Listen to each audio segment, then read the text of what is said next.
আজ একটি বিতর্কিত বিষয় নিয়ে আপনাদের কাছে চলে এলাম। মন দিয়ে শুনবেন কিন্তু। চলুন তাহলে শুরু করি। যদি প্রশ্ন করা হয় এভারেস্টে কোন পর্বতারোহী প্রথম পদার্পণ করেছিলেন, তাহলে চটপট আপনারা উত্তর দেবেন এডমন্ড হিলারি ও তেনজিং নোরগে। দিনটা ছিল 1953 সালের 29শে মে। কিন্তু তার আগেই হয়তো এই দুঃসাহসিক অভিযানে কেউ সফল হয়েছিলেন। আর এক্ষেত্রে আলোচনায় দুই ব্রিটিশ পর্বতারোহীর নাম, জর্জ ম্যালোরি ও অ্যান্ড্রু স্যান্ডি আরভিন। ঘটনাটি 1921 সালের জুন মাসের। যদিও তাদের এই সাফল্যের সপক্ষে কোনো অকাট্য প্রমাণ নেই, কারণ এভারেস্ট অভিযানে গিয়ে দুজনেই নিখোঁজ হয়ে যান।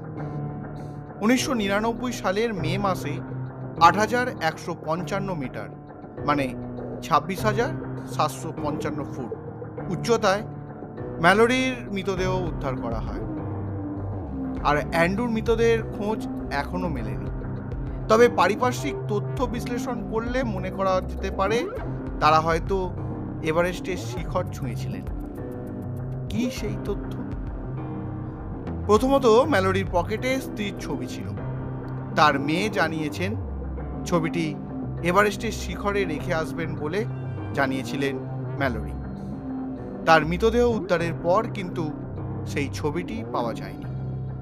অনুমান করা হয় হয়তো শিখর ছোঁয়ার পর তিনি ছবিটি সেখানেই রেখে এসেছিলেন।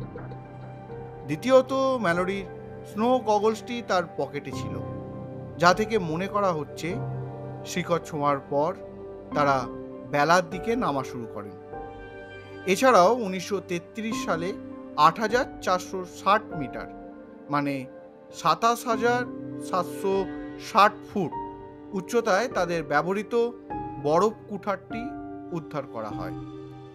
9-এর দশকে তাদের অভিযানে ব্যবহৃত অক্সিজেন সিলিন্ডার উদ্ধার করা হয় 8,480 মিটার মানে 27,820 ফুট উচ্চতায়। এটাই প্রমাণ করে তারা শিখরের খুব কাছেই পৌঁছে গিয়েছিলেন।